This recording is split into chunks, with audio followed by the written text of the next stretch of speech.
Frak, this podcast, come and listen to us talk about Battlestar Galactica. It's a show that we're talking about.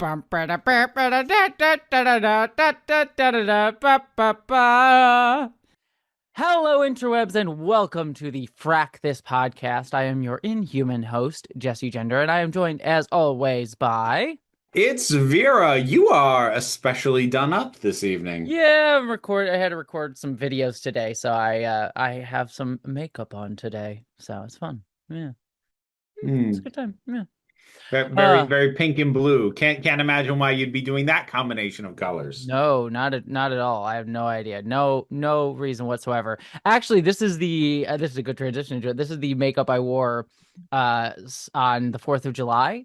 So I went to a birthday party for our mutual friend Dominic Noble of Dominic Noble's channel, and he did a birthday party where it was a murder mystery, and it was an 80s Sounds like him. it was an 80s prom murder mystery.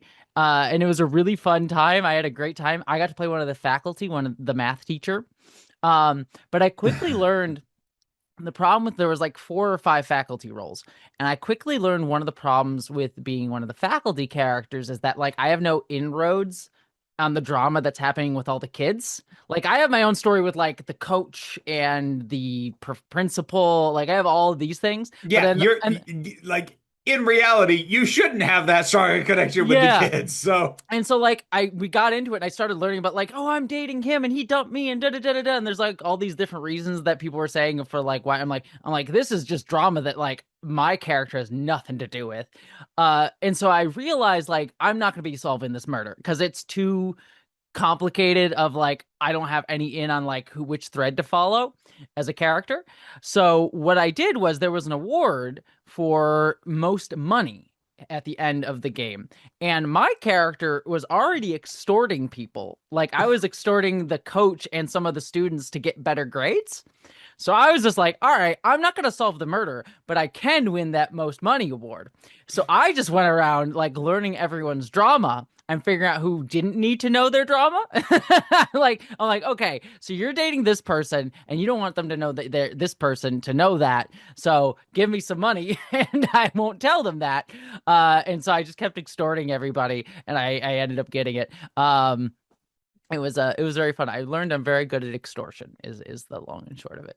it's a helpful skill to have, I hear. Yeah, I hear. But how are you, Vera? How are you doing? I am doing okay. This camera's tilted at an angle that is irritating me. Mm. Um, I'm doing all right. We had an extremely hot 4th of July weekend. So people are like, "What'd you do for the 4th?" I'm like, "Stayed home and melted." That's that was I mean, my boyfriend came over and there's like we normally do all kinds of stuff, but it's like it's too hot to go for walks. Everything's closed. Like Mhm. the ice cream stand was open, so we went there, but that was about it. We stayed in and I showed him The Amazing Digital Circus and also Shape of Water, which he hadn't seen. Oh, great movie. So yeah, and I hadn't rewatched that one in a while. Yeah, I haven't seen it in many, many years. I just remember seeing it with my stepmom in theaters, and she did not understand monster fucking at all. And so she did not like the movie. She was not part of the new generation of monster fuckers birthed by that movie alone. Yeah, very much so. Yeah, no, she did not understand. She was like, I didn't get it. I don't like it. It was weird. And I'm like, all right. I mean, I'm not gonna say it wasn't weird. Yeah, It was good weird though. yeah, exactly. Maybe she should take an oath of monster celibacy. No, I don't know where I'm going with that. Well, we're talking about I'm the pretty comic. sure that's most people's default. I don't think there's an oath involved in that. I'm trying here. All right. I Uh, hereby pledge to not be knotted by a werewolf. well, we are talking about the comments from the episode The Oath. Phantom 666 says, honestly, this episode never led me to dislike Zarek or Gata despite the things they end up doing.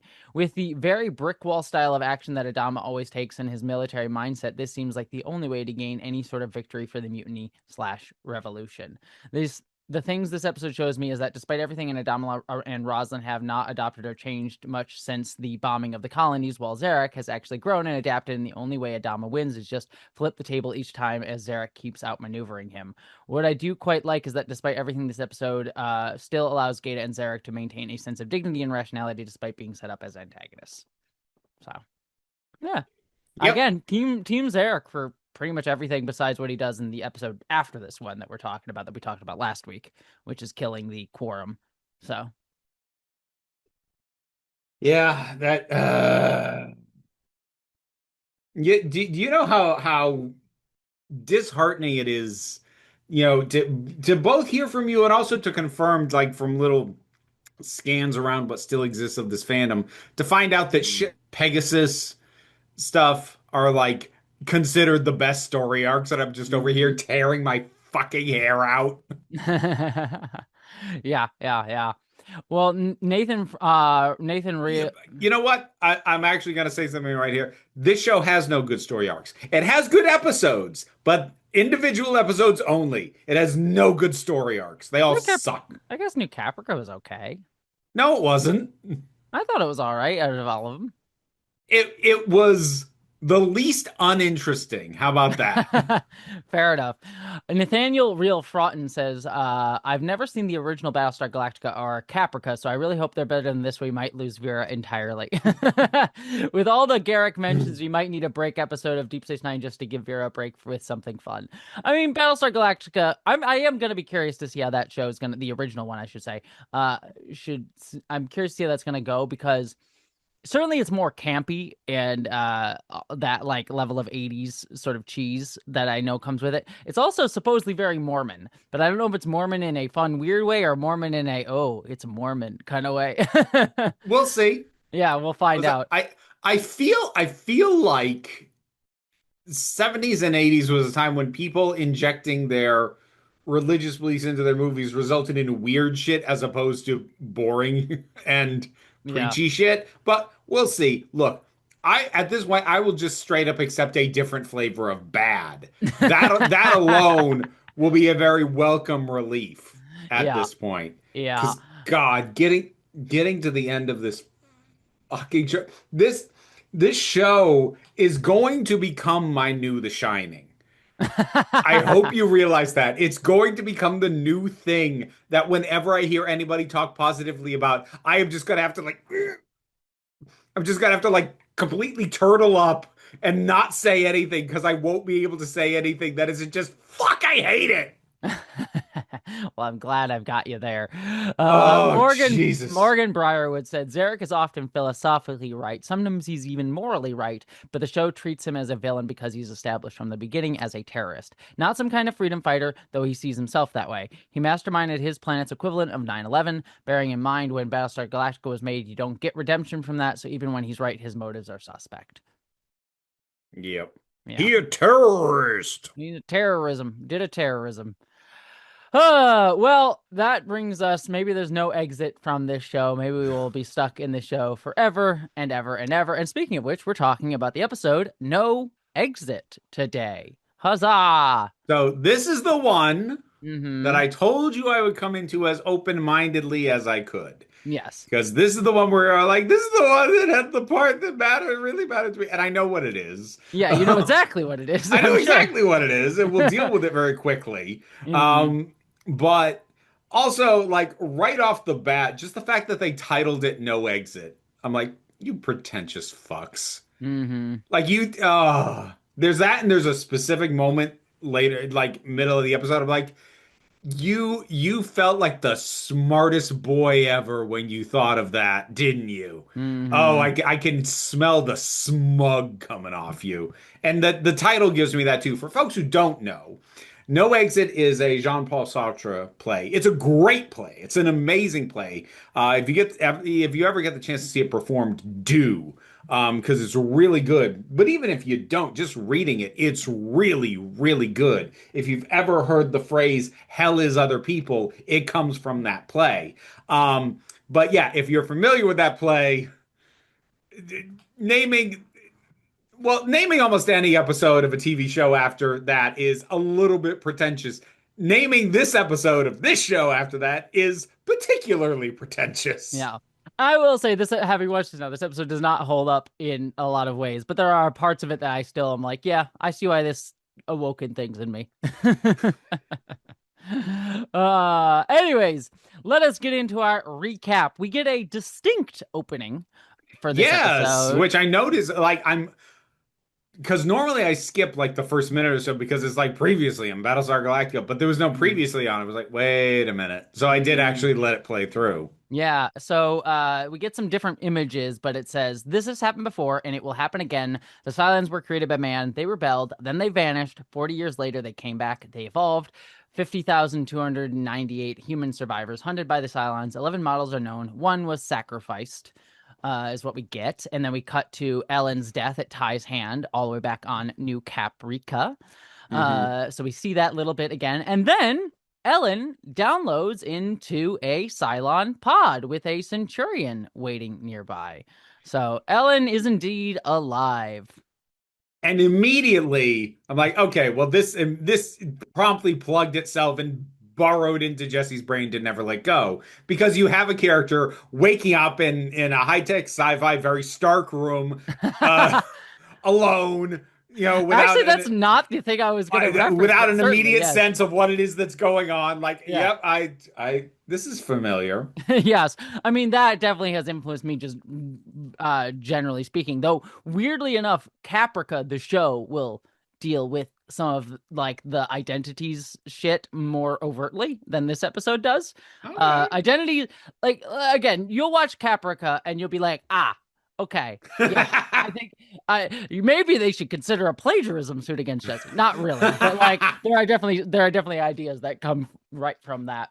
Um, so like yes, there's that element of it. But actually the big thing this episode, we'll get to it, but Cavill this episode, as much as I don't necessarily disagree with him, a lot of his perspective on the world, I was like, huh, yeah, I too don't wish to be human. I too, I too wish to change myself.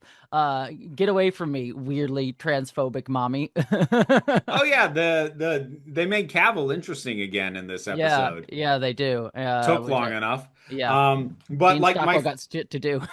my second note, and ultimately this turned out neither to be the case, but they also do cover for it. But my first note was this ship better be fucking empty except for the Centurions Hmm. because it makes no sense at all for there to be spare bodies for any of the final five just on a ship, or just on a Hmm. base star. That makes no sense.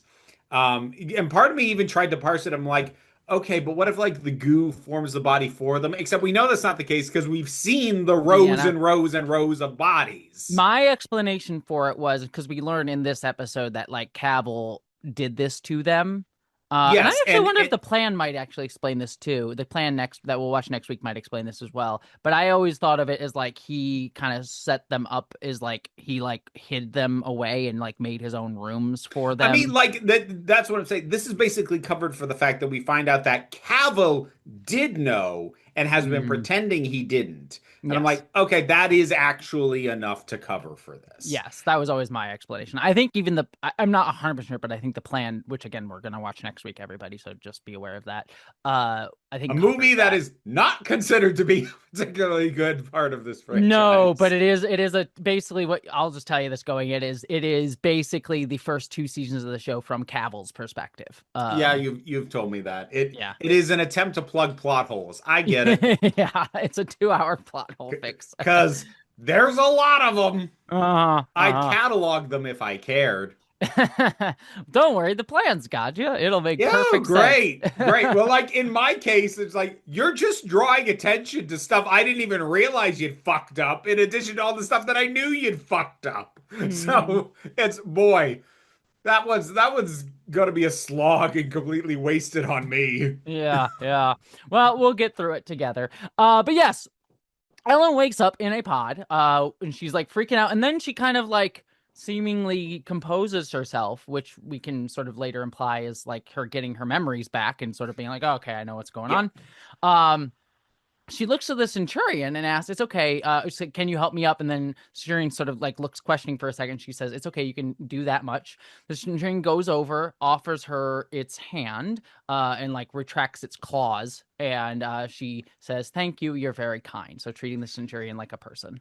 The retracting the claws was actually a really nice touch because, like, Mm, yeah, they have these incredibly long, very pointy, you know, metallic things, and it just kind of adjusts, and it's like the claws fold back mm. and into the figure so that it's a blunted end. That was a nice visual touch. I like that. Yes.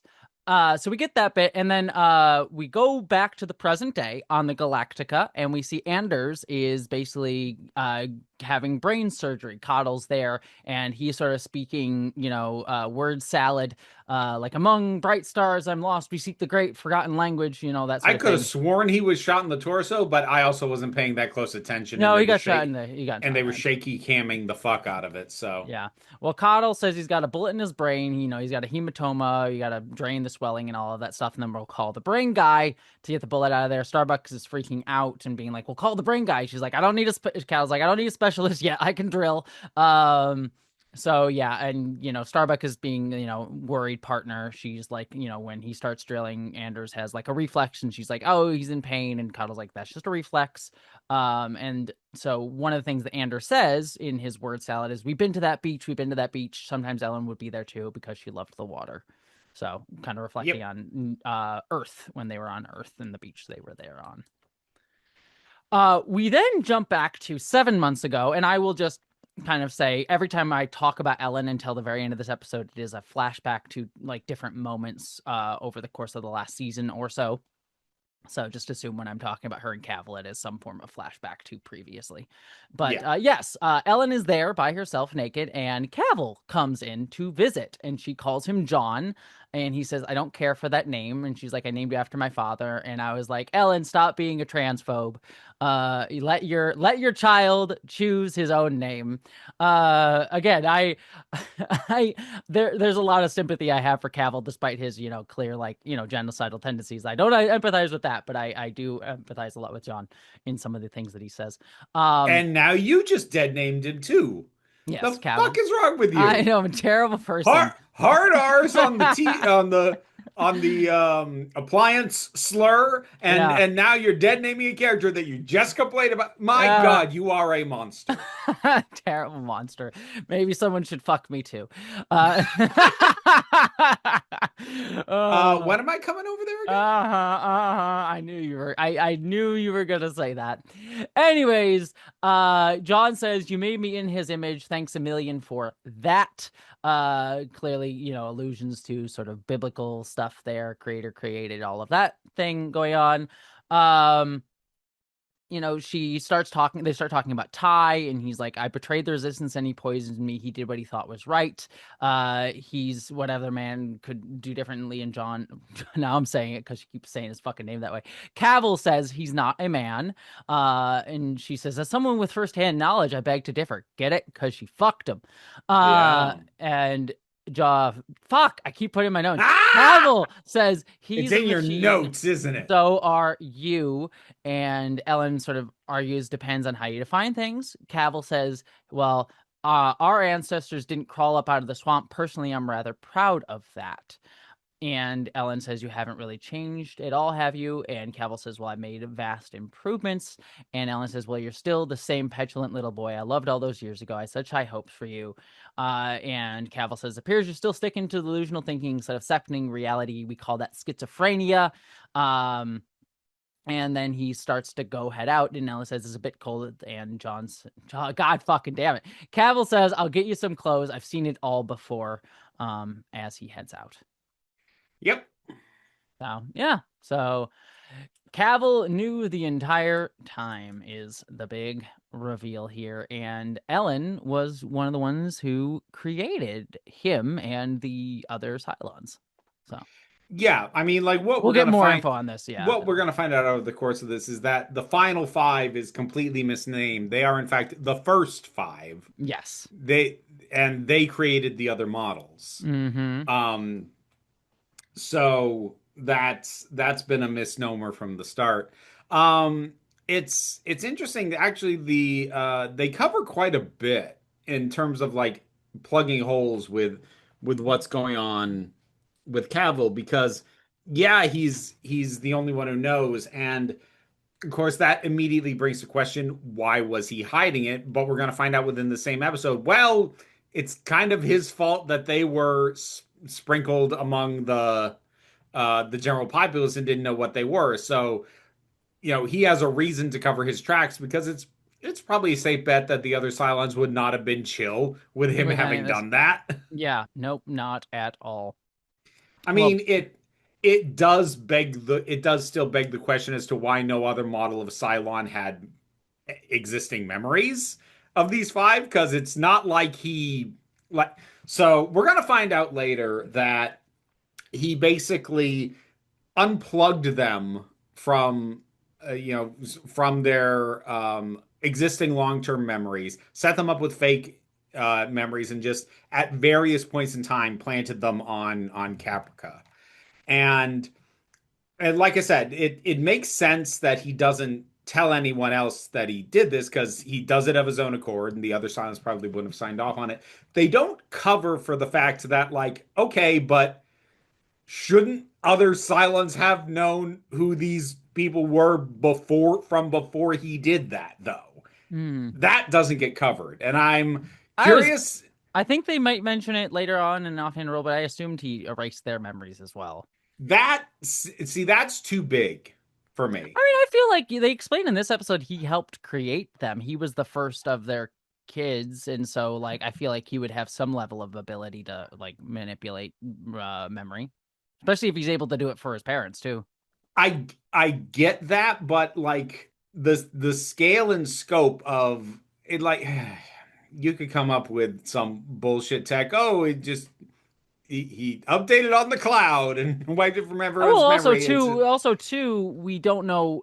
Like he had to have done this fairly early on, because it was right after the start of the Cylon war with humans, so it hasn't been like a ridiculous amount of time. So presumably they weren't as many activated human well, Cylons at that we point. don't know how long ago it was that the that him and the other Cylons were created, though. We don't have a It timeline. has to have been at least as long as Ty has been. Ty was the first to be seated on Caprica, and that was a Yes. decent chunk of time ago. Like Well, we don't know. We're told Ty was the first one seated, but we're not given a time. We don't know how old he was when he was planted. we know at least Like, from those flashbacks with Adama that Adama's known him for several years, and it's been what, like 50 years since the Cylon War, something like that. So like 40-year time period, I guess, is what we're talking here of where yeah, all this could have taken place. no, but my point is also like we have been assuming because the show has presented it to us this way early on that the human-looking Cylons came about after the first Cylon War. Yes, which is correct. How? How do we know that's correct? They say it in this episode. Anders says it later on, where Anders says, Oh, is it part of his word salad at some no, point? it is something he explicitly states. Well, let's wait until we get there because that is explicitly I don't stated even know by why I'm Anders. arguing it. I don't care. Well, I'll just say it here because he does explain this later. Anders, like the first five left Earth and they were going to meet with the other Cylons. They got there and the Cylon War was already ongoing. The first Cylon War, and it was the first five, I guess we'll call them now, that stopped that war by offering to make the human Cylons for the Centurions. Like they had already been making some, which is the hybrids that we saw back in the movie Oh, right. whatchamacallit, Razor. So like they were already making hybrids as we saw in Razor and the Razor flashbacks, but the first five showed up.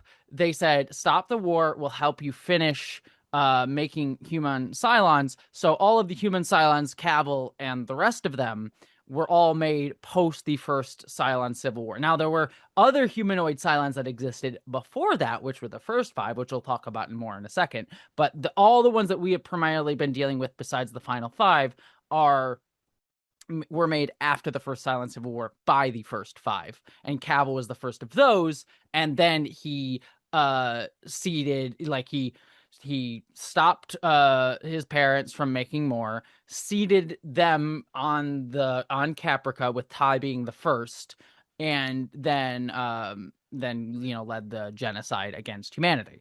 So there's like I said, about a 40-year time period or so, You can presumably less than smell that. the reverse engineering on this plot. Yes, for sure. But it does relativistically fit in here. I think the biggest question mark is like they definitely didn't know who the fuck the final five were when they started off. No. Yeah. So that's basically the timeline event. So yeah, we have about a 40-year gap period where all this stuff with Cavill and the final five took place. So somewhere in that vicinity, because it would have to take place between the end of the Silent War and then when Ty first got seeded on the planet. So Okay. yeah. All right. Well, jump over to the Galactica. And Adama is talking to the chief, and Chief is showing Adama the crack that he noticed in last episode. And he said, I see how far down it goes. You'll need to get people to check it. And Adama says, I know it's not your job. Thing is, I need a chief, and all I have is a Galen. And Galen calls him Sir, says that you do, sir. And Adama says, you still call me Sir. I think we have to accept who we are. Will you accept the title, Chief? And Galen says, I'm still a Cylon. That's right. So was my XO. Adama says, fix my ship, Chief. And Chief accepts the role. Boy, nobody gives a fuck about Figursky. No, Like, fuck for yeah. Figursky gives a shit, not even a passing mention to the fact that you do have a chief. You gave it to somebody else. We don't even know how good of a job he's doing. Yes, the repair crew under him wasn't necessarily following orders very well, but also it was while the mutiny was brewing. Nobody was following orders very well. Poor guy never even really had a shot. No, he did not. Poor Figursky. Fuck him. I mean, yes, fuck him. He's proven himself to be a bigoted, misogynist prick. So I'm not actually standing up for the guy. It's just wow. Figursky catching strays by deliberately being left out of this narrative of not having a chief anymore. Yeah. I mean, we never see him. I guess presumably could have been part of the mutiny. I don't know if they showed that or not. So yeah. They did not. Yeah. Well, we cut back over to Anders in sickbay. Anders wakes up with Starbuck there, and she's like saying, I'm so sorry. I never should have taken you out of that jail cell. If you want to blame someone, blame me. So Starbuck very much has the like victim, it's all my fault sort of thing. But Anders says, no, a wonderful thing happened. You have to get the others. Galen, Saul, Ellen, and Starbuck reminds him that Ellen is dead. And Anders like, yeah, there's too many layers. Please tell them I remember everything. Earth, why we're here, everything. I see everything. Yeah. So, yep. I see everything. I've seen the light. We jump back over to Cavill and Ellen a few months further along in the flashbacks, and they're kind of having a philosophical conversation. He says, I wonder what mortal experience would have on you. I never thought it would be none. Like what being mortal would cause you to change, and I never would have thought it would be none. Ellen sort of wonders, like, are you still suffering from night sweats and scary dreams of the dog-faced boy? And Cavill says, nope, sleep, an unproductive human trait that you wrote into our software. I deleted that subroutine about 20 years ago. Poisoned me with and then Ellen points out, it's like, well, if you think we poisoned you with human traits and the Centurion belief in a living God, why spend all these years in pursuit of vengeance and murder? Why not pursue the idea of being the best machine? And Cavill argues justice. On the Centurion side of the family, we were slaves of humanity, and I want justice for that. Ellen says, it doesn't have to be this way, John. Boomer comes in to see Ellen, and Ellen says, I can't tell you how good it is to see a person who I know. Must be a whole ship of my children here. Cavill sort of like plays around with this, like, oh, tell her how it must feel to be in the presence of the resplendent final five. And Ellen sort of asks, like, it's not easy winning his trust. How'd you do it? And Cavill says, we've achieved a certain rapport. And Ellen says, full of surprises. And Boomer says he's teaching me to be a better machine. In which Ellen says, has he taught you the swirl, John? Uh, Talking about like the fact that, he definitely was having an Oedipus complex going on, given everything on New Caprica. Hmm. And she says, I think you're blushing. And John's like, no.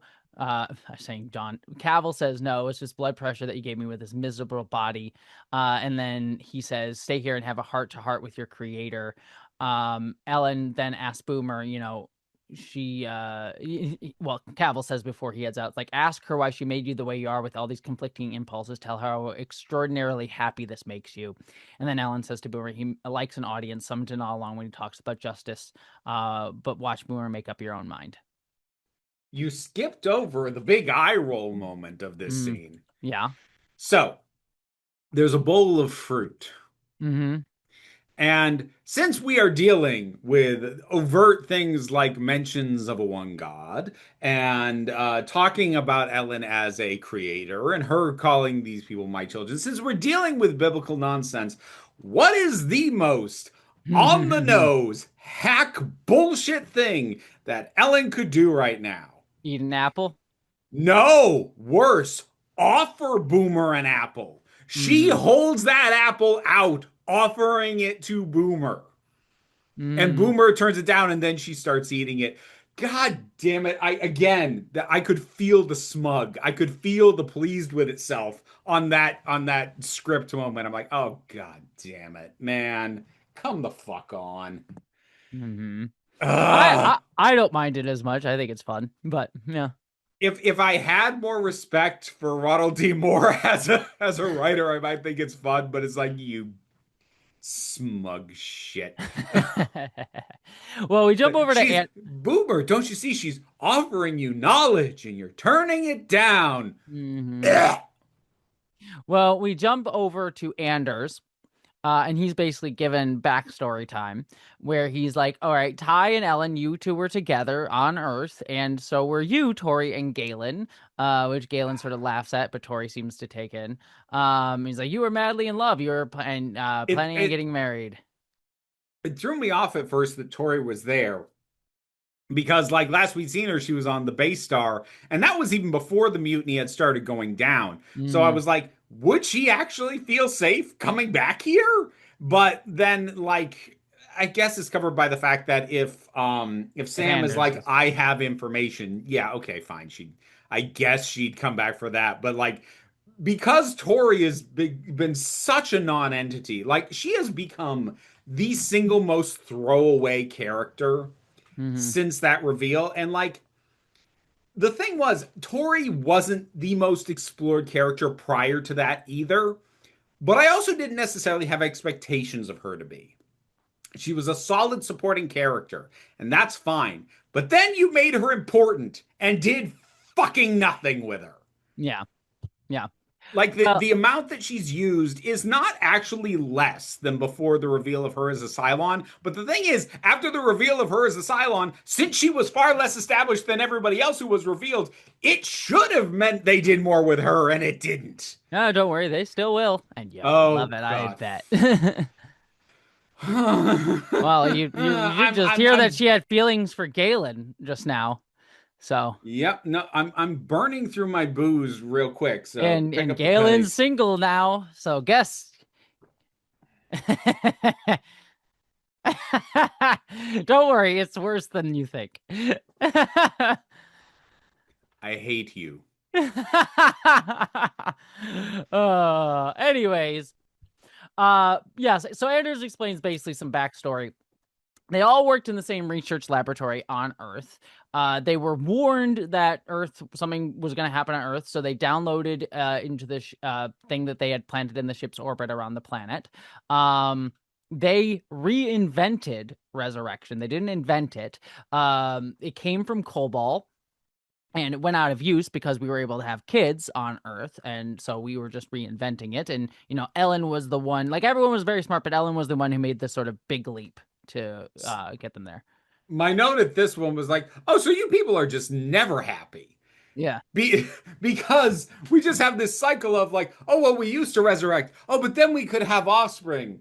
But then we needed to resurrect again. And now we're rediscovering offspring. Like you people are just never fucking satisfied, are you? I mean, it's kind of like us The today. We have grass is always greener. babies, and then we want to download ourselves in the computer. It's always something, you know. Um. Anyways, uh, basically, Coddle stops them. He's like, "You just take care of the patient. It's sick bay. It's my call." And Anders like, "I have so much more to tell them." So Anders is pushing against this, but Coddle is very concerned about Anders's health. Uh, Yeah. we Well, jump Coddle notes rightfully, you are soaked in sweat. Maybe stop for right now. Yeah, yeah. We jump over to Colonial One, which is boarded on the Galactica still from last week's episode, and we have Lee and Roslyn talking. Uh, Roslyn is sort of looking at some photos of the dead quorum members. You know, he's like, oh, Jacob would hate this picture. I'm trying to find one because everyone will see it on that wall. And they sort of talk about it's how this is senseless horrible way to die, and wanted to keep us civilized, and I hated them, but now without them I wonder who we are, Rosalind says, talking about the quorum. And Lee points out, well, we need a quorum or something else. These old planets like Caprica, but they're not who we are anymore. We're a fleet now, and our daily lives are defined by the ship we're on. Maybe we should acknowledge that. Rosalind says, a very excellent observation.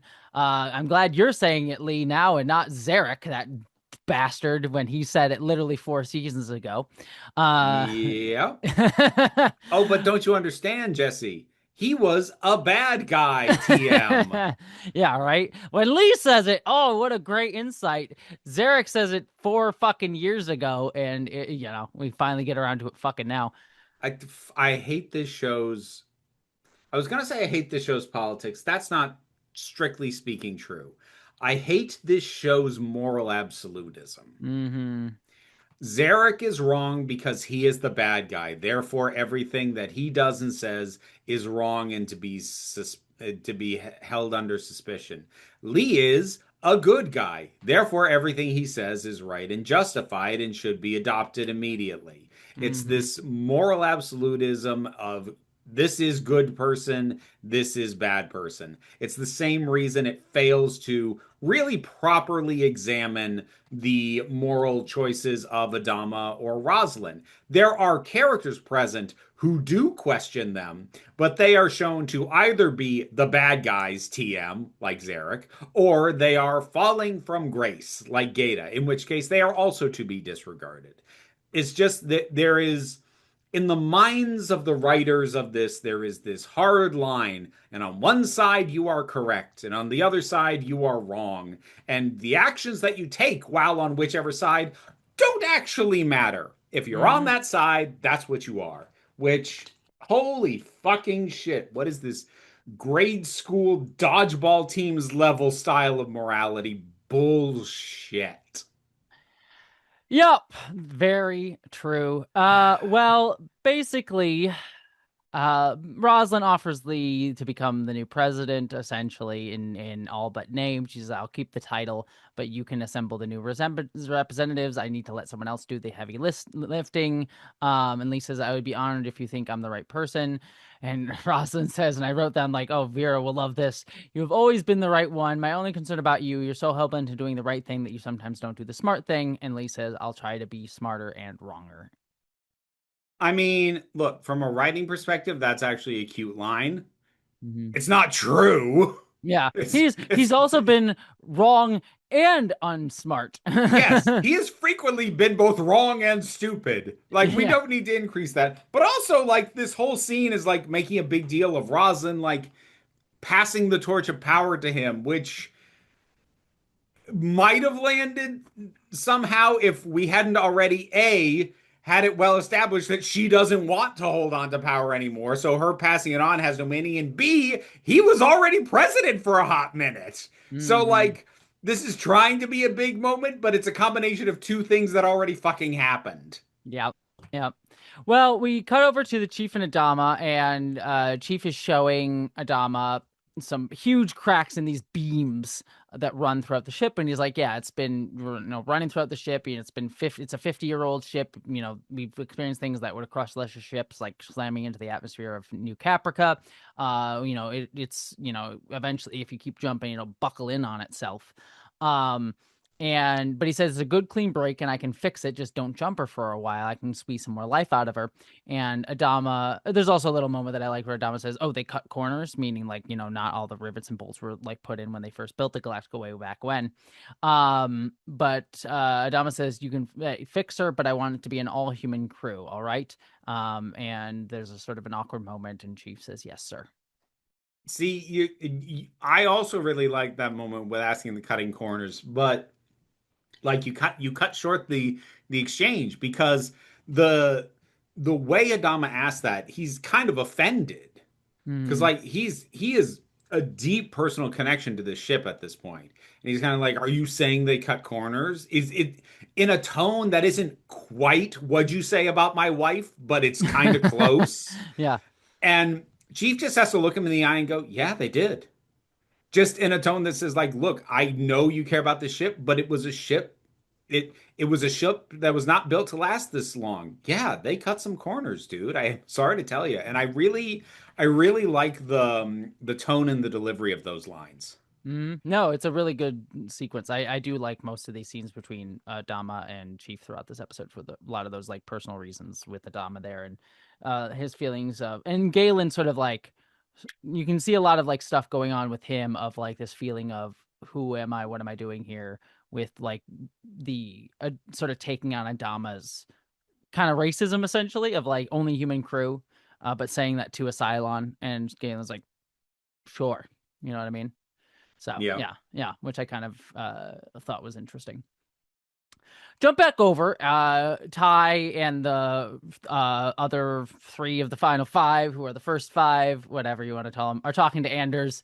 And Ty's sort of asking, like, well, why did we go to the 12 colonies? And this is kind of the explanation that I told you earlier. Like, we knew that humans would try to create artificial life, and we needed to tell them to treat them well and keep them close. But by the time we got there, the war was already happening. It was happening again. It's like almost as if all this has happened before, all this has happened again.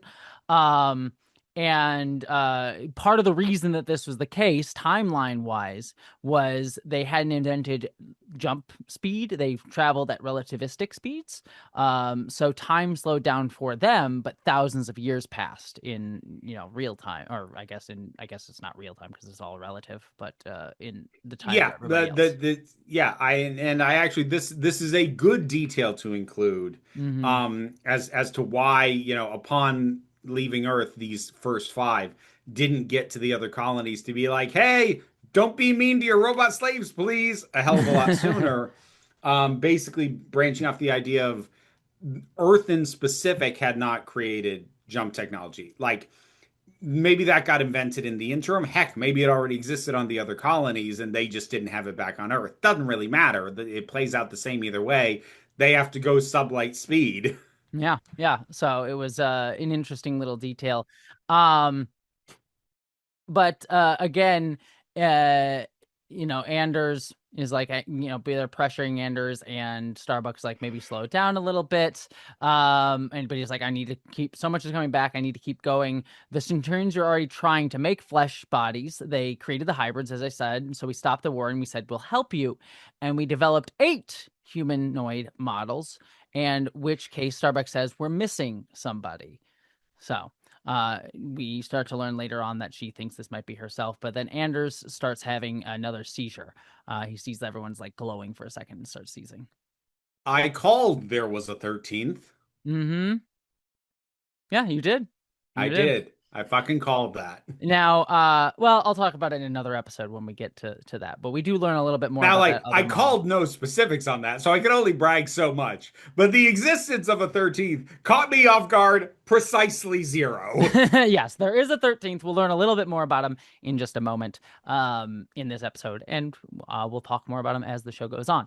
All right, we jump back in time to the Eye of Jupiter episode, because Cavill is basically grilling Ellen on the Temple of the Five. which definitely was the always the plan uh, from the beginning Oh for yeah, this for to make sure. sense. For sure. Um, And I'm sure none of the other human Cylons ever ask, "Hey, Cavill, you keep going to this base star that like only has Centaurians on it. What's up with that, dude? Why you keep going over there?" yeah, right. Well, basically, she explains that this was a temple of hope built by the 13th tribe 3,000 years ago. They stopped and prayed for guidance, and God, quote unquote, showed them the way to Earth. And Cavill says, well, it was a monument to your vanity, the Temple of the Five. Nice touch with the exploding star when you went Nova. You know, one of your children saw your face as Deanna, so I boxed her entire line. And this is when Ellen says boxing isn't permanent, not like number 7, you can undo it. So we get to learn that Cavill or somebody did something to the seventh one, the seventh Yep. Cylon model. Um, and she said, Cavill says, well, nice carnival trick revealing your faces. And Ellen says, we didn't plan anything. We backtracked the path of our ancestors. The one true God must have orchestrated these events, is what she says. Um, but then this is the moment that I want to call out because this little speech right here, I love this little speech so much that I actually performed it in college as a monologue because I loved it so much. But John says, God fucking damn it, Cavill says, I can I just say, yeah, for all of the pain this show has put me through, is it worth it? I am taking immense pleasure from the fact that you didn't realize that you dead named this man in your notes, and now that I've drawn your attention to it, you're mad at yourself every time you do it, and I am taking every single drop of joy at your pain that I possibly can. It's nowhere near what you've gotten out of me, but I will fucking take it. I don't take joy at your pain. What a terrible friend would do that, Vera. You, you would precisely you. Well, anyways, Cavill gives this really great speech that I have here. In all your travels, have you ever seen a star going nova? Well, I saw a star explode and send out the building blocks of the universe, other stars, other planets, and eventually other life, a supernova creation itself. I was there. I wanted to see it and be part of the moment. And you know how I perceived one of the most glorious events in the universe with these ridiculous gelatinous orbs in my skull, with eyes designed to perceive only a tiny fraction of the EM spectrum, with ears designed only to hear vibrations in the air. I don't want to be human. Ellen sort of has a line in there, but he responds like, I don't want to be human. I want to see gamma rays, hear X-rays, and smell dark matter. Do you see the absurdity of what I am? I can't even express these things properly because I have to conceptualize complex ideas in the stupid, limiting spoken language. But I know I want to reach out with something other than these prehensile paws and feel the solar wind of a supernova flowing over me. I'm a machine and I can know much more and I could experience so much more, but I'm trapped in this absurd body. And why? Because my 5 creators thought that God wanted it that way. So I really do like that speech quite a lot. It's a very good line. And also, like in regards to Ellen's little interruption of him, Mm-hmm. Ellen's now adopting another thing I fucking hate in science Mm-hmm. fiction Mm-hmm. that they came up a bit in Babylon 5. Babylon 5 ultimately balanced it pretty well, but assumed human superiority. Yes. Human is just better. Mm-hmm. Ellen gives no justification at any point for her repeated assertions. Well, we tried to make you more human. We wanted you to be as human as possible. And it is operating on a base level assumption that human is better, or possibly even human is best, with no exploration of that on her part. No justification given as to why she thinks that. Cavill is actually presenting his case like you limited me when there was no need to do that. There was no purpose that you can give me as to why I cannot experience a grander range of things that I am capable of, but you cut me off from it. And her only answer to that is, we tried to make you more human. Fucking why? Until an answer is actually given from her, then the show is operating on a base level assumption is it's just good to be human. What And I and broadly speaking, I don't have a problem with that as a general notion. I am a humanist. I'm not one of those people who's like humans are a disease. Like I'm not that fucking edgelord nihilist bullshit. But the instant you get me into a sci-fi or fantasy settings where humans are not the only option, you need to fucking justify that stance. And if you don't, I call bullshit. Now, there's still time for her and or the show to try and justify this. I don't expect them to, but to be fair, they could. Well, what I will say is there's some level of it in this episode. She does give like sleep being a thing, as like a thing that they gave them, and then she has a line to Boomer later Yeah, on. but it's again, it's just the thing she gave because that's what humans do. There isn't a reason why she thinks that that is something to be preserved and passed on and that Cylon should have. I mean, There's no, she gives like there's the love thing, right? I don't know. again, but she's just listing things that, well, humans have this. And the assumption in every way she talks about it is because humans have this, this is good, you should have this.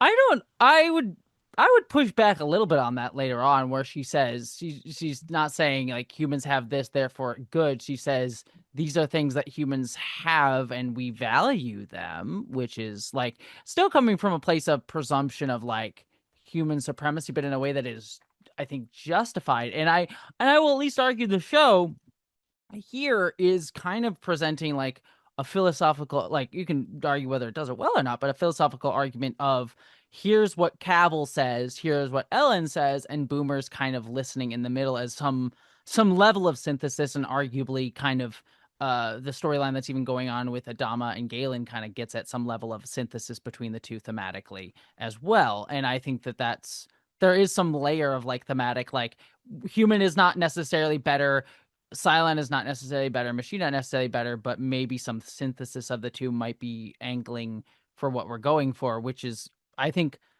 at some point kind of leaned into between both Boomer and also, again, Galen and Adama's storyline on a subtextual level.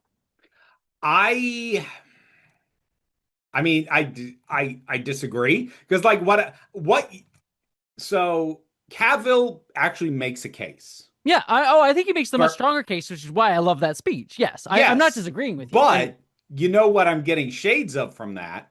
mhm. Zarek. Because Cavill is bad guy TM. Yes, no, I don't disagree. No, this is the thing that I do agree with you. Cavill is bad guy TM.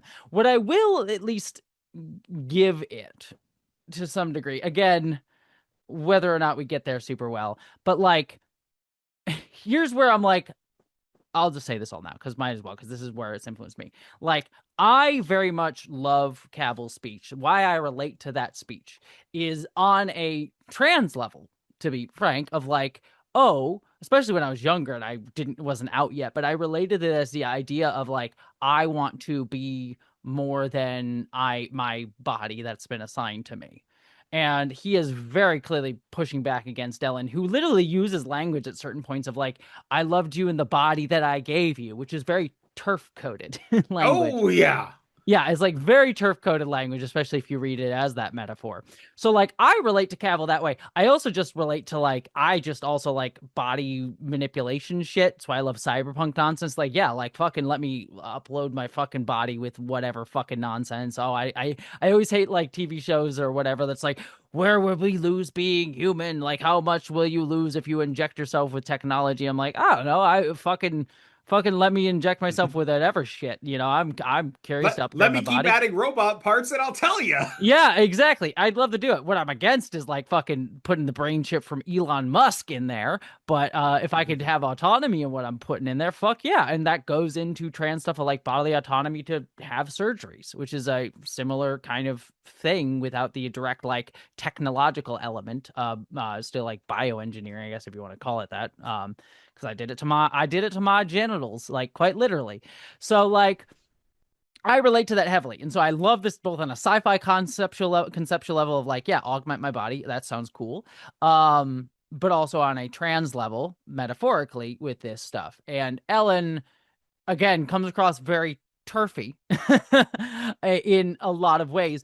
But where I do think that like she is correct against Cavill is like him taking this in a way of like revenge seeking, because he says he wants justice, but he doesn't really want. He wants, basically he wants revenge and to lash out and be angry, which again is the typical like, oh look, the freedom fighter person just wants to get revenge and isn't Yeah. um which is again this typical way we relegate those types of characters, which is 100% a problem. What I will give the show, at least within that, and again, how well nuanced it gets to that is debatable. But while it is painting Cavill as bad guy TM for that belief, there is a level of something going on here, which is okay, we need to break the cycle of violence, which is a very textual theme. And the way to do that is not thematically, is constantly shown, including in this episode, that the answer to break the cycle of violence is not humans are good and we should just be humans now, but some level of like human Cylon relations with like with Hera and with the fact, spoiler for what was coming up, but like the Galactica getting infused with Cylon tech and Adama having to accept that, and sort of all of these sort of mixing of these things. And again, there's nuances here that I don't think get super great at it, like who owes who forgiveness gets kind of messy in this, because like humans were also genocided, but then like they did genocide back, so it's generally not what happens in real life. Genocides don't back and forth, that sort of thing. No. So it doesn't happen, so Generally, no. it's a messy metaphor, and one that's often used to justify by it's like they did it to us, so we need to do it to them. We see that fucking going on right now with Israel, with Israel's like, well, the Palestinians attacked us, so we can do shit to them. It's like you're just justifying your own fucking settler colonial genocide bullshit. We have to wipe them out because if we don't, they would wipe us out. Yeah, which is absolute bullshit. You're the one with the fucking power in that situation. But I will at least give the show some credit to a degree of like it's trying to make some signals to like breaking that cycle of violence in a way that's justifying some fucking toxic narratives above that, but at least it's getting to a different point, I guess, is what I'm trying to point out here. I think I agree with you on the thematics. I disagree that Ellen is presenting them well. Ellen, in this episode at least, is taking the position of human good. Yes. Now, the thematics are more layered than that, but textually, we have, for all intents and purposes, uh, God saying human good. Yeah. Yeah, and God made you this way, so your body is perfect, which again, turfy right wing Yeah, bullshit nonsense. Yeah. yeah. Yeah. So So I think ironically the subtler themes which the show is capable of when it fucking remembers, the mm-hmm. subtler themes are doing a lot of work that the text is not. Mm-hmm. Yes, yes, very much so. I think it's like the show likes its themes, but it doesn't know how to portray them in a nuanced way through its actual plot. Yeah, I feel like it is a combination of not trusting the audience to pick up on what they're doing and then not being great at conveying it when they try and put it into actual words and dialogue on top of that. Yes, yes. Agreed. I think their themes are better than their ability to explain them. Yes. Well, like and kind of getting to what we were talking about earlier, like Cavill leaves the room, and then Ellen goes to look at Boomer, and Boomer sort of like confronts Ellen. It's like, don't you feel remorse for what you did to him, what you did to us? And then Ellen's like, no, because he's wrong, Boomer. There's no need for remorse or blame. We gave you something: free will, ability to think creatively, to reach out to others with compassion, love. And then Boomer says, why would I want to do that? Who would I want to love? Cut to Galen. Because Ooh. she had a thing with Galen Yeah. earlier. So there's that direct cut there. So, Yeah. but yeah, that is essentially Ellen's argument. Like humans have love, compassion, think creatively, free will, etc. Like, and part of why that lands very hollow for me coming from her is that's not an argument against the rest of the Cylons. That's an argument against Cavill. Mm-hmm. Like, if you want to say that this guy is too fucked to understand empathy, fine. But And we he's and not the only model. And to presume that the others aren't capable of it, or they would only be more capable of it if they became more human. Like, part of my hang up on all this is to come back to what Cavill says, like, Ellen restricted and severely limited what he is and what he could experience. And to take it beyond the trans metaphor, she limited him in ways that she does not even know what allowing him to experience those things would have done to him. She just assumed that the limitations were better because it's how it had always been.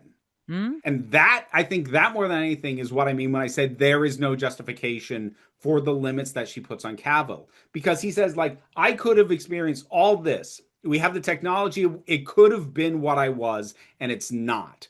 And she doesn't know what he would have been if he'd had that. He might have been more empathetic. He might have been more caring and more loving if you opened it up for him to experience all these things that he's lacking. You don't fucking know. And even this And episode, she talks with this sense of authority like she knows better, and she doesn't. well, and this episode even shows that she's somewhat wrong to a degree in the very first scene with the Centurion, because she's like, well, humans have compassion. Humans have all these things, and machines don't. And it's like, yeah, but you didn't make the Centurions, and the Centurion literally in the room with you showed compassion to Yeah, you. it also begs the question, like, if And you we've been think arguing about free will with them this whole season too. They've had those little bits as well. if you think the humans are so great, why did you adopt the one true God from the Centurion? Since apparently that's their fucking idea.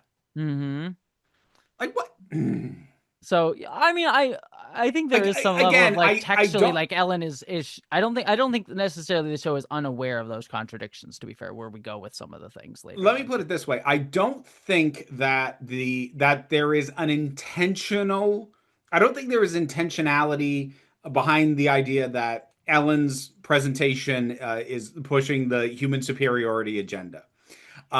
I do, however, think it is an underlying assumption of most of the writing staff, and it is bleeding through regardless. Yeah, I mean, I think I think it is an unquestioned assumption. I agree too. And what I think is unclear, and I think what the writers don't understand is like to what degree is there things that are inherent to machines and things that are inherent to human. And they go like, well, humans have inherently have love, da da da da da da da, da, but they haven't firmly established that machines are incapable of that. And in fact, oftentimes show the inverse, including in this episode with the Centurions. Yeah, not to mention the and again, this isn't something I normally even ask a writing team to do, but fuck it, they opened this Pandora's box. Are they going to explore Cavill side of this and all the things that potentially these machines could experience that humans don't have? You know, even potentially beyond, you know, his listing of the ability to see and hear and perceive this stuff. Are they even, is it even in anybody's head in the writer's room? Like, okay, here's all this list of things that make humans so unique. What makes Cylons unique? Like, substantively, not just their machines. And I feel like nobody was asking that question. No, no, they weren't. And I think that that's the major problem. But again, good speech from John. One of my favorite scenes in the Oh entire yeah, show. no, it's good and fuck, he sells the hell out of it. Yeah, it's one of my favorite scenes in the entire show. I watched that scene over and over again, just that speech. And again, I performed it because I love it. We cut back over to Chief, Ty, and Tori. They're talking about, well, we've got to talk to them, talk to Anders again. And Ty is basically saying, well, you know, the Centurions couldn't have made skin jobs themselves, so it all traces back to us. But then Chief argues, well, we ended the first Cylon War. We bought time for humanity. Maybe we're good in this. And Ty's like, no, we made the skin jobs. It's all about what we made, the destruction of the colonies. It's all us. And Tori argues, well, humans made us. Go back far enough, it's always them. And then Ty says, well, if you go back far enough, some germ gets blamed for splitting in two. Maybe we share the blame with the humans, but we can't put it all off on them. So, And I love Ty's line on mm, that. Like, okay, look, at a certain point, figuring out whose fault it is, who figuring out who started it doesn't fucking matter. yeah, it's like at a certain point, like we're all culpable, I guess, in this. But yeah, Yeah. but again, it's a mixed metaphor. I like that as a line. Again, it gets kind of messy when you're talking about like genocidal stuff because then it's like it Oh, we're well all culpable here, you well, know? also, I feel like we bring up the genocide of or the genocide of the humans, but also like we tend to gloss over because we weren't shown it. We've only been told it. But the Cylons were a slave race for however fucking long. Mm-hmm.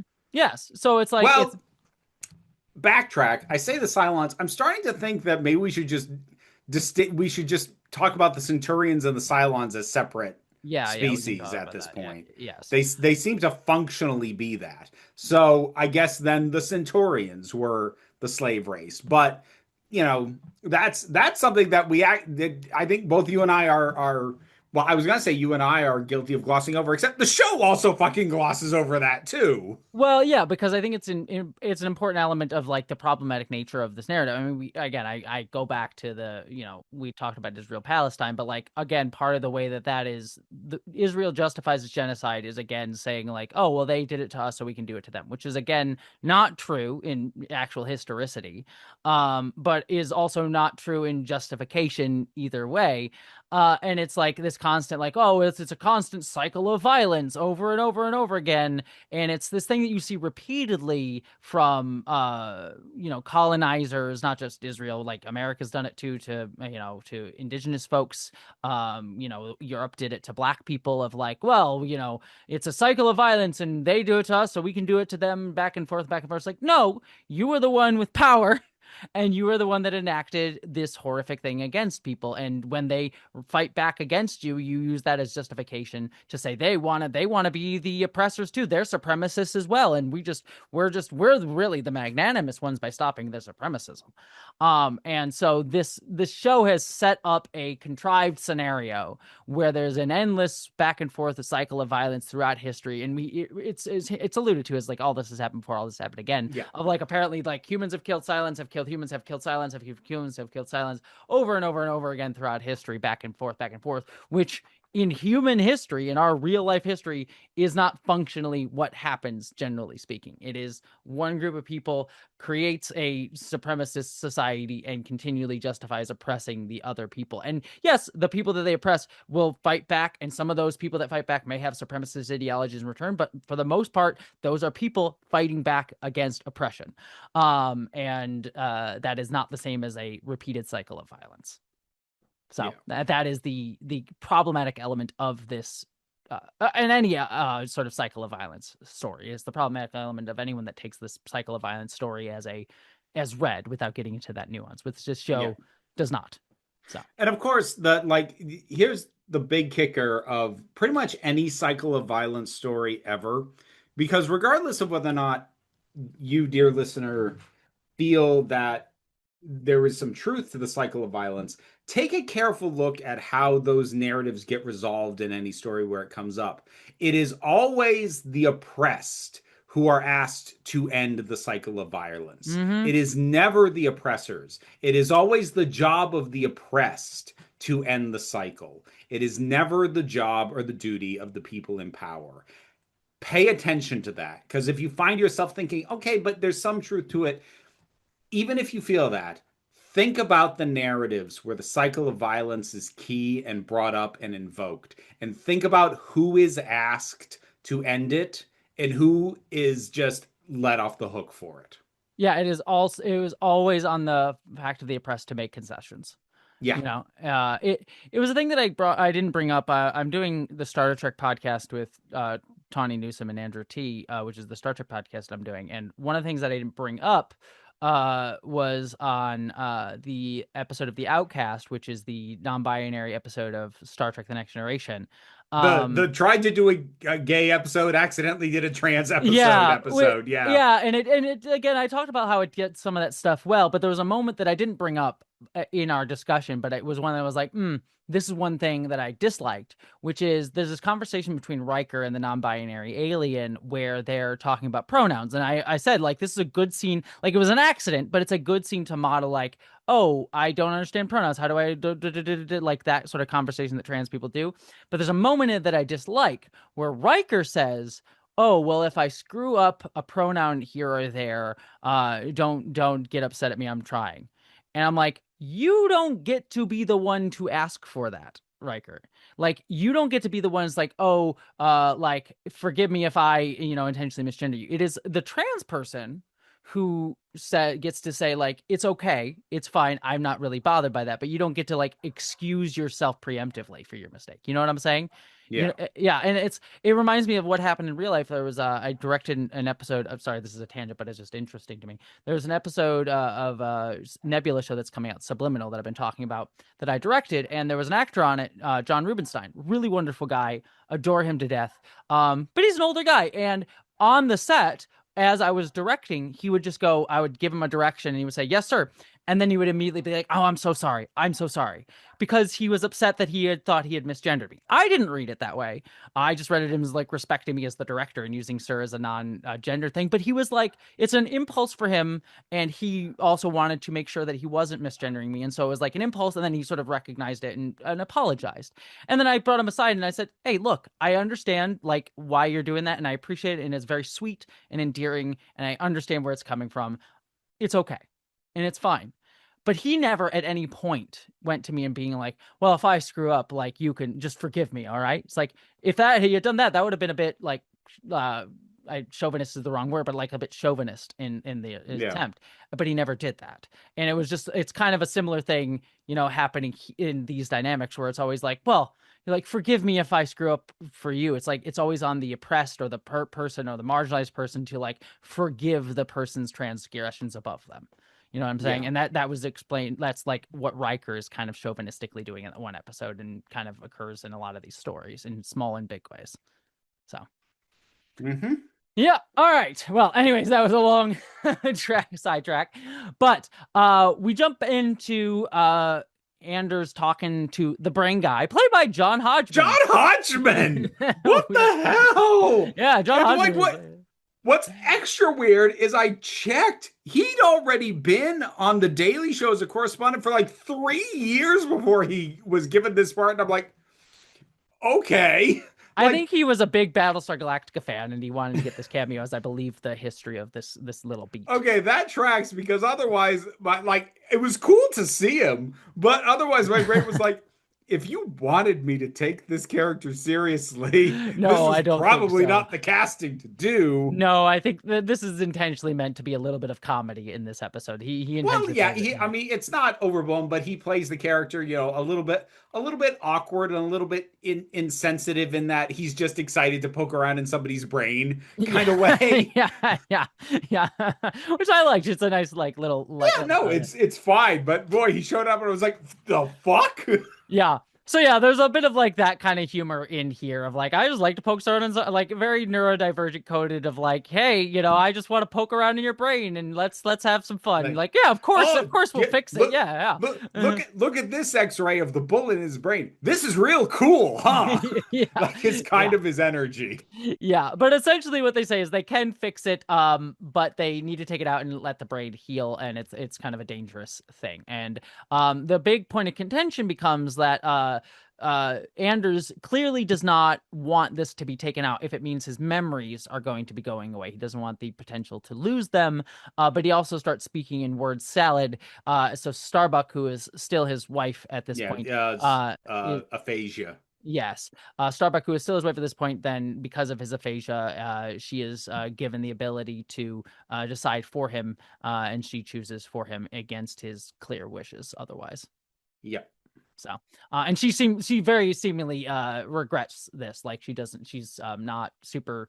She's conflicted about the choice as well. Yeah, no, there is, I think, appropriate weight given to the fact that she makes this decision against his wishes in the hope that it is what's best for him. Yes, yes. We then jump over back to Ellen and Cavill. Cavill gives Ellen a drink, and Cavill explains that now the resurrection hub has been destroyed. So now at that point, and Ellen's like, well, are you contemplating your mortality? And Cavill says, more than that, our extinction. We can't procreate biologically, so we need to recreate resurrection, and I need your help. We still have the equipment. They don't know about the colony. And Ellen says, well, I can't. It would take all five of us to rebuild this. And Cavill's like, don't insult my intelligence. Your children are dying, Ellen. You won't lift a finger to save us unless we refuse to kneel, because we refuse to kneel to your orthodoxy. And Boomer also comes in and says, just tell us about resurrection. And again, Ellen repeats, it would take all of us. And it's like, and then Cavill basically says, if you don't tell us how to rebuild resurrection, I'll cut open your brain and look in there. The brain is a marvelous thing. You can just lay it open and stimulate in the right places and trigger the deepest memories, fears, guilt, even the recipe for life everlasting. Mm-hmm. So, yep, he's gonna vivisect Ellen to get what he wants. It is again, this is again shades of Zarek here, but I'm on Cavill's side on this point. I mean, like, yeah, you potentially have the ability to like save our lives, and you're just like, no, I'm correct, and so I won't give it to you. So Nope, you are bad guy, TM. Will mm-hmm. not help. Mm-hmm. But anyways, Chief is talking to Anders. There's talking to him again before he goes in for surgery, and they explain more of this. Like, again, Cavill is one of the first ones we made. He helped us build the others. We didn't think it was a bad idea. And Galen sort of asked if we didn't think it was a bad idea after the Silent War, and Anders says no. The Centurions had a single loving God, and it changed everything. If they could embrace love and mercy, which again proves that it's not a trait inherent to humans to have love and mercy, then the cycle of violence could end. They had a single god. So the idea of the single one true god came from Centurions, we learn here. Cavill rejected mercy, so he turned on the five of us. He trapped us in a thing, basically killed them, and then downloaded us into bodies and blocked our memories and seeded us among the humans. Ty was first, then Ellen, etc., etc. He also explains that the seventh model was someone named Daniel. He died. Cavill stopped him from, existing. And this is sort of disappoints Starbuck, because she even says, I think later on, like she's like, are you sure Daniel was the name? And she's sort of hoped that she had been the seventh one, because it would explain a lot about her. It's you, Starbuck. You're trans. Yeah, you've been trans the whole time. Nope, it is Daniel is the name. We may talk about that later on. And Anders says, as he gets wheeled away, he says, it's all starting to happen. Stay with the fleet. Make them stop. You owe me. He yells at Starbuck. I will also note that the music at this moment is the sound of All Along the Watchtower, which will become important for later episodes. So I did not notice that. Yeah, that was definitely a musical cue that is there. So they've got 5 episodes to explain this Daniel shit. Yeah. They won't. Oh, for fuck's I'll tell you this. They hint at something. There is a fan theory that I actually really, really like that explains the Daniel thing. Ronald D. Moore has turned it down, but I think he's actually fucking wrong. I think he's wrong about his own show, and I think the theory is much better. Look, on principle, I will accept the premise that Ronald D. Moore is wrong. I will accept that by default at this point. Yeah, I don't want to say it yet, because it'll be something that there's some pieces still that you need to learn in an episode or two, I think. So we'll get there when we get there. But when we get there, I will explain that there is a fan theory that I actually really like. I think it explains some things, and certainly is better than what Ronald D. Moore intended. So, and I think it works perfectly with what the show does and says and is trying to do. So yeah, it's kind of stupid that he's against it. But not a fan, Ron, if you hadn't guessed. If you're still listening, he's been listening to every episode. Ron, you're here, yeah. Right? If you're still listening because your ego won't let you just walk away. Yeah. Well, again, we get what I'm assuming is your favorite scene of the episode, where Ty goes and visits Prager's Caprica 6. Saul's like, where's the booze? And 6 is like, oh, well, the smell of it was making me sick. That was weeks ago, and glad you're back. And then they get all cozy together. And, she says, what did he have to say? And Ty's like, Cottle kicked us out. And then they feel the baby moving. Maybe we should get a crib. And Ty's all happy and excited. I don't even like it's as gross as it's ever been. I don't have the energy to still get worked up about it because the show's just gonna keep doing it. It's like I'm gonna have 5 more episodes of this shit. The show doesn't realize how fucked it is, and it's gonna keep showing it to me. I, Yeah. yeah. Yep. Well, we jump back to Ellen and Cavill. It is present day now.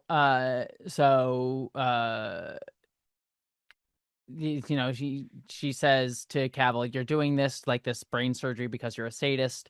Why not just kill us all and be done with it? Why did you send us to be with the humans? You gave us all seats to a Holocaust, but we didn't die. So you picked me up, put me on a transport for Ty. You took Galen's confession it's interesting to note back. I don't think I necessarily called this attention to this, but like way, way, way, way, way back in season 2 when Cavill took Galen's confession, that joke about like, I know you're a Cylon. He did. Hmm. He Yeah, did in fact know he did he in fact actually know that did. Galen was a Cylon at that point.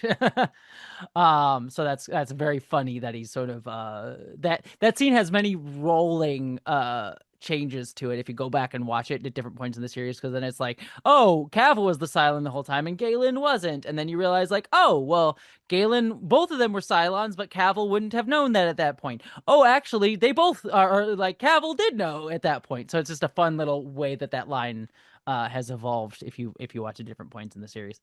Um, Anyways, yeah, took Galen's confession. You had Anders play. You played resistance fighter with Sam. You tortured Saul but didn't kill him. You had dozens of chances. Why did you wait? Because you wanted us to admit we were wrong. You wanted us to have the right amount of suffering as punishment, and then when we got back, we give you all the approval you always wanted. But you claim to be a perfect machine, but you're driven by the most petty of human emotions. And she also says, "I know what you did to Daniel." So we get the confirmation that Cavill did the thing to Daniel that made him not exist anymore, presumably.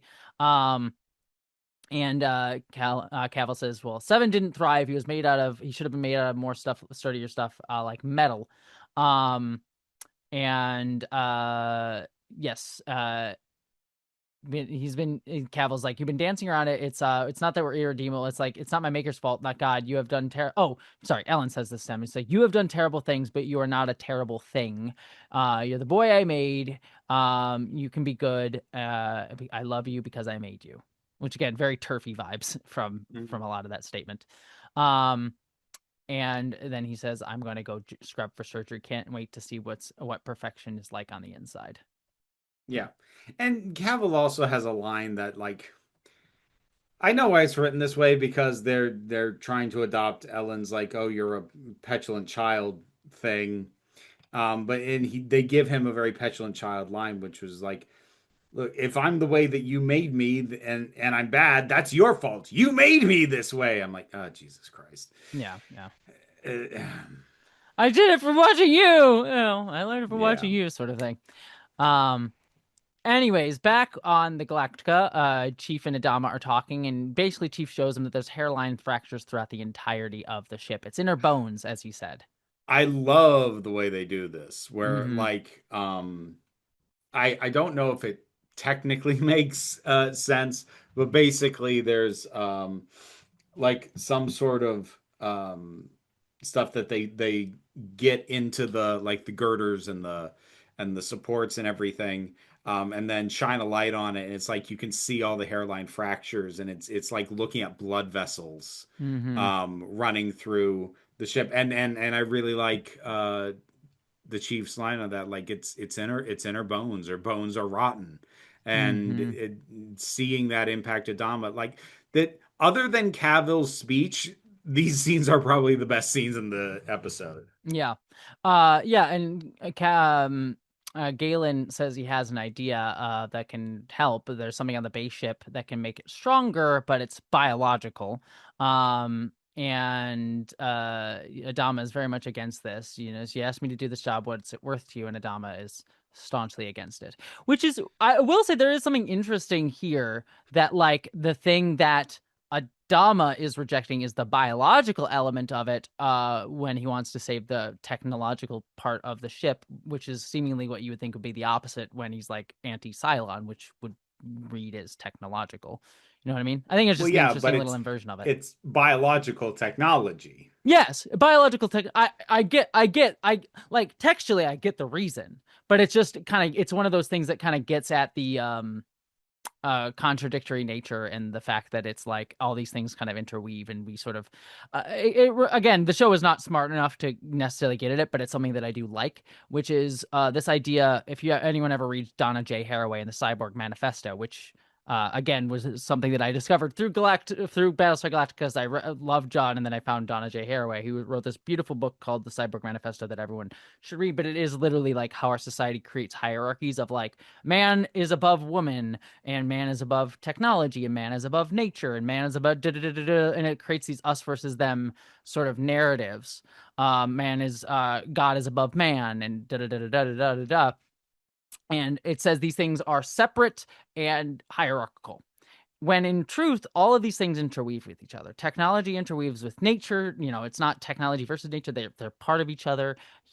Human men, man and woman are part of each other. Like they're all interweaving and intermixing in different varying ways.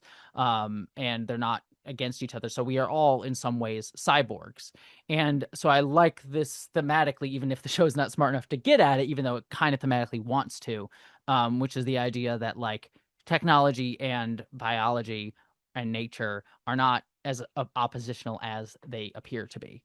Again, Yeah, and where they're going with this, because yes, the Adama will eventually sign off on this whole thing, and I get how it fits into the themes and where it seems like it's going. I would have found it more interesting if I'm not even saying that Adama should have refused the repair. I would have found it more interesting if they just couldn't fix this. mm, And they were just at a point where, like, the one thing that's been the constant, the one thing that was defending us is on its last legs and about to fall apart. Now what? yeah. I would have found that, especially as you're in the last quarter of your last season, presenting me with something that if we jump this thing one more time, it buckles in on itself.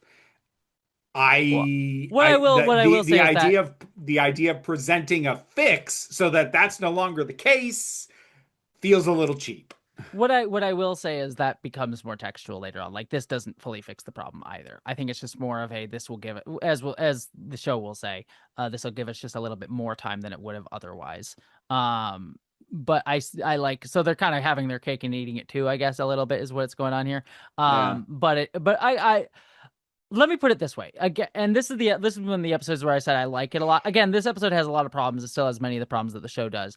What I will say is this episode is, for a lot of the thematic reasons that I'm drawing out right now, the one that sparked so much of me in a mm, lot of ways. Like again, like is this show the best version of this? No, I have since found many other TV shows, movies, art, made some of it myself that gets further into some of these ideas. But this is definitely the show that sparked my exploration of transhumanism concepts and the idea of the Cyborg Manifesto and these ideas that we think of when it comes to, you know, Christianity and Christianity creating these like weird fucking hierarchies going back to like the Adam and Eve storyline. In fact, I'll call out right now.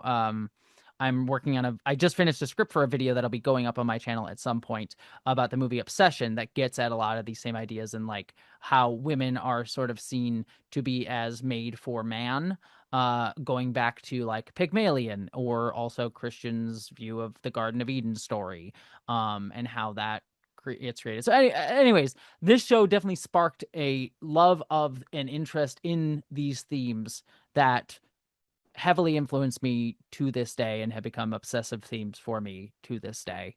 Um, and also influenced trans shit in me. So I'll give, like I said, problematic show, fucked up show, many issues with it, but I can never I guess what I will say is for this episode and some of its many themes, especially it gets into the end of the series, certainly was influential for me. So yeah. okay. Yeah. I Anyways, I will be very, very curious. Um, if you end up having to do a video on this full show well, after we're done. And if you do, just do me a favor. carve out a section for me to go off. All right, I will. I mean, I already told you Because I'm working. I don't have it in me to write a whole video about this fucking thing. I don't, but like you want to give me space to go off, I will. Well, what I will say is I did a I told you this, I think, but I'll just say it here because whatever. I don't think it'll be a problem. I'm pitching a book to a book publisher, and and it's about like the way science fiction both limits our imagine and expands our imagination. Is basically the concept of it, like the ways that science fiction reflects our modern world and says like this is inevitable. Because look, it's in our sci-fi, so this is just the way the world is. Versus like how science fiction can challenge our modern view of the world. So that's the basic book theme. And one of the chapters I pitched to the publisher was about Battlestar Galactica, and it's basically a chapter version of our entire journey with this podcast, which is this show meant a lot to me as a kid. It influenced me heavily as a trans person, but also going back to it as an adult, I'm like, this is terrible, and I have certainly see all the flaws in it. But like, how do you navigate that thing of like this thing was really revolutionary for me as a kid and influenced me to this day. And then you go back to it and realize like, oh, this thing is actually, as reflected in this episode, somewhat supportive of the things that I would be against within those same themes, as we see with the character of Ellen kind of having a transphobic kind of mentality in the show, not really being as questioning of her as it should be. So Yeah. yeah, so it's just a pitch of the chapter that is, I think, ultimately if we had to make a thesis statement on this podcast, I think that would be kind of it. So, and I've drug you along in my self revelation to be my Boy, clear-eyed conscience, I guess. through the fucking muck you have dragged me inch after inch. Jesus. Thank you for being part of this couple year long therapy session, Vera. Jesus. Well, anyways, Starbuck is with Anders. Um, and she says to Anders, I got greedy. I thought maybe I was the seven. I'll give you, and she's like sitting with him. We then have a quick little beat where Adama is in his office, and he looks up and he sees one of the fractures above his office through his bathroom and into his main corridor. So he knows, like, again, the fractures are getting worse on Galactica, and it sort of influences him. Then we jump back onto Ellen on the base star today. Boomer comes in to talk to her. She's like, how do you stand it that he hates you for the things that he's done? And they're talking about Saul because she's been drawing Saul, but it's kind of one of those, like, she's talking about Saul and also Cavill, sort of things. And Ellen says, maybe he doesn't. Except it doesn't even really make sense that they're trying to make it about both because Saul doesn't hate her Mm-hmm. and never, even when he killed her, he didn't hate her. Well, that's what she says. Maybe he doesn't, is what she's kind of saying. Yeah. Yeah, I know, but like that's what I'm saying. Like the episode presenting it like, oh, she could be talking about either one. Like, no, she isn't. No, she couldn't. Like, Yeah. what of the two people this conversation is supposed to be simultaneously about? It does not apply. Yeah, yeah. Well, anyways, he said the Simons are ready. So presumably the Simons know about Ellen at this point, I guess. Because the I Simons are going to be the one to vivisect her brain. in theory, they would now have to know. I bet you the show never deals with that. Yeah. Boomer hands her a hospital gown, but she turns it down. It's like, it's his final bit of theater. I'm not going to do it. And so she goes out with Boomer to head to surgery, presumably. Yeah. Then we have Tori, Ty, Starbuck, and Galen waiting for Anders outside of his surgery. It's been 2 hours, and they said they would be done by now, but it's been a lot more. One thing Tori says is like, "Oh, I should have asked him about that fracking song." So we get basically the show being like, "Hey, remember the song? That'll be a thing. Don't worry about that. We remember." Mhm. But anyways, doctor comes out and Cottle comes out and says, "Here's our bullet. We repair the artery. He's gonna live." I'm surprised he's not awake already. His brain is repairing itself, and allows Starbuck to go in and see him. Then we cut to Ellen and Boomer, and Ellen says, "You'll regret your part in this." And Boomer says, I may." And then it turns out she's helping Ellen escape. So Ellen Yeah. escapes on a raptor. Yeah. Are we meant to take that Boomer is on that raptor with her or no? I don't believe so. I think it's just Ellen. We'll find out next episode, I think, but I don't think Boomer comes with her. Okay. Because I kind of assumed she did, but the way you were talking about it, like we No. don't see the inside of this raptor from when it takes off. And I guess I was just going by precedent, which is how the fuck would Ella know how to fly this goddamn thing? Whereas Mm, Boomer would. yeah. I was being logical. Heaven for fucking bid. To be fair, Ellen did just get back however much more memories than she would have. So maybe she learned how. I mean, she also apparently flew a fucking ship across the galaxy to find the original 12 colonies. So she may Well, have the she ability. was on a ship, doesn't mean she flew the ship. No, but And let me also put it this way. the It's a thing I can yada, Raptors yada, yada. the Raptors are not Cylon tech. Yeah, Like, yeah, that's mm, I can yada, no, yada, yada. I no. can, yeah. Fuck you, wrong. Plug that hole with the plan while you're at it. The Watch what? plan. It's fucking narrative birth control is what that's gonna be. An attempt to Well, just plug up every hole before it gives birth to another fucking disaster of a nonsensical plot point. yeah. Well, anyways, we go back to Starbucks seeing Anders. She's talking to him as he's still knocked out. She's like, "Hey, Sam, it's gonna be okay. You know, you got Silence Rabbit out there. They're hoping for a musical. Better hurry up and get better." And then we get Ishay being a fucking dick. The worst bedside manner of any nurse in history. Yeah, And yeah, I used to watch House. yeah. Right. I've House never would have seen, called this callous. yeah, I've never seen bedside manner like this because may I? Yeah, go for it. Yeah, because Starbuck is like all this. Oh, we're looking forward to when you're waking up, and Isha just goes, "Don't bother. He can't hear you. There's no brain activity." Like He's not in there, is what she also says. Yeah. the fact that she leads with "Don't bother." What the fuck? Oh my god. Yeah, I was like, Jesus Christ. Uh so yeah, it was fucked up. It was I guess the only way I can make that make any level of sense is we've gotten hints that she's somewhat Cylon racist. So I guess maybe that's where it's coming from, but it does not read in the scene and it's fucking weird. It is fucking cold as fuck. God damn, man. Yeah, yeah. Anyways, the episode ends out with Adama calling Galen and says, "Do whatever you have to do to save our girl." And Galen says, "Yes, sir." And Adama hangs up, clearly conflicted about the choice to do this. Yeah. Yep, and that is our episode. So I think we've I already said my piece on this Yeah, episode, so I I'll think let you. we have gone on more than enough. Anything else you want to add? But yeah, I kind of said my thesis on this episode slightly earlier, so I'll leave it there. Like to me, more than anything else, Cavill's speech represents like his frustration at the lost potential of what he could have been and how he was forced to be this other thing that is lesser and less complicated and limiting is how I feel about the entire show. Mm-hmm. He is expressing my frustrations with the show where it's like there was no need for it to be this limited, this short-sighted, this unimaginative. It could have been so much more. There's no reason why it isn't so much more other than somebody thought the setting these limiters on what it could have been was better and that person was wrong. Ron. Mm-hmm.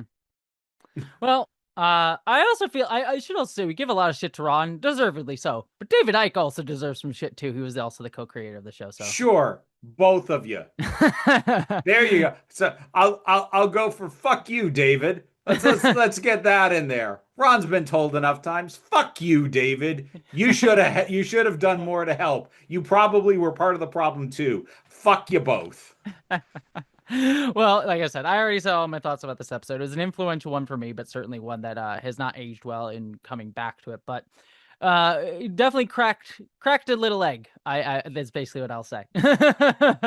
Cracked a little trans egg back in the day. Hey, look, the egg crack moments are precious, but that you can never go home again. They're No, not you always can't. worth revisiting. Yeah, yeah, yeah. Anyways, all that being said, stuff time, Fira. Stuff. You can find my stuff by looking for Council of Geeks. Patreon is what pays the bills and enables me to do this as my living. The main thing that funds is the Council of Geeks YouTube channel. New videos every Saturday. Recent videos. I can tell you what has gone up recently and will be coming up soon. The problem is I don't know the order that it will be released in. I'm debating this, but I will have recent videos out on yet another attempt to push Tilly Norwood, the so-called AI actress. I will have a video talking about bully narratives and attempts to redeem or create empathy with bully characters. Why a recent thing that I saw managed to pull it off when so many things before have bounced me off so fucking hard when they have tried to do that. And also a video discussing the fact that even if AI, generative AI, large language models, etc., could do everything that these people pushing it claimed that it could do and was flawless and didn't hallucinate and screw up, even if it was perfect, it would still destroy society and your life in specific. So I have those videos coming out in the near future or are already out. If you support me on the Patreon, you get early access to those. I'm also doing more with Patreon exclusive stuff. I've been putting up short videos with my 500 words or less thoughts on my top 100 movies on my Letterboxd account, which I'm having a lot of fun with. I'm enjoying doing that. Yeah, I'm enjoying watching those. And that's the main channel. So there's also the Break Room of Geeks. I've been reviewing new episodes of Game Changer on Dropout as they've been coming out. They probably won't be timely because I'm taking vacation later this month. But I will also be doing a review for the second season of X-Men 97 and whatever else I have watched, listened to, read, or played lately. And it is also home of this here podcast, what you are listening to, if you are listening rather than watching. And yeah, there's the social media stuff. I don't really care though. That's all the geeky stuff. There's also the spicy stuff. Also the spicy stuff. Which has a number of things attached to it. If you look for Vera Wild, Wild spelled Wilde, the YouTube channel hasn't been updated in a little while. I do have something I'm working on. I'm just debating whether it's going to go on the Vera Wild channel or on the main channel. It's one of those things where thematically it fits the Vera Wild channel better, but also it won't get viewed nearly as much, and I need to decide what I want to do with that. But you can also find Vera Wild and get increasingly spicy content Increasingly on spicy. TikTok. Well, you can find me at Jesse Gender on YouTube, where I do video essay style of stuff. We'll have a video on Starfleet Academy out. I swear to God. I'm sorry. I I'm sorry. What was that? That video that I have you on record at least 3 or 4 times saying will definitely be out by the time you're hearing this. That video, the new Ferengi video that you have brought forth to try and make us forget that you also haven't released the Ferengi video. To be fair, the Starfleet Academy video should have been out today, as of this recording. But I got an offer for an ad sponsorship on the video that I could not turn down.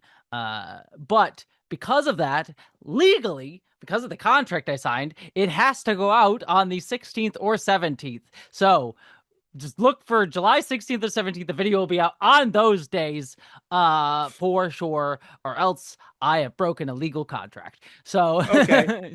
So then that brings us back to the question: Ferengi video when? Someday, if you dream hard enough, Vera. you need to understand, listeners and viewers, it's done. It's been done. For months. This is not a matter of her promising it, but like continuing to work on it. It's been done for close to a year. Yeah. I also shot it in 2024, so it took me a year to edit it, and then took me a year to get it out there. It's timeless. It's a timeless video. So I just save it. Anyways, we're gonna release that as a eulogy on your I'm gonna die. If I die before that video is released, you have my permission to release it for me. You know? It's fun. Anyways, yeah, Jesse Gender, join me on Jesse Gender After Dark, where I do news, reviews, reactions. I believe Star Trek Starfleet, or not Starfleet Academy, Strange New Worlds will be starting up around this time, so check out my reviews on that over there. I also have a bunch of podcasts. Starter Trek, which is the one I mentioned before, Tony Newsom. I'm on the Cast of Kings, which is the House of the Dragon podcast I do with Kim Renfro. Check that out over on Decoding TV on YouTube, or just search Cast of Kings. I also do the Genre Friction podcast with my friend Giraffe, which is my more general science fiction podcast. I am on Blue Sky, Instagram. I am on Nebula streaming services that house my movie Identities, as well as the upcoming show Subliminal that I mentioned. And I am also on Patreon that helps me pay my bills. Please support me over there. All that being said, anything else, Avira? No. Alrighty then. I hope you all, my friends, live long and prosper. Be seeing you. It's not Alrighty. live long in Tuesday. Live long and Tuesday. Oh God, live long and Tuesday.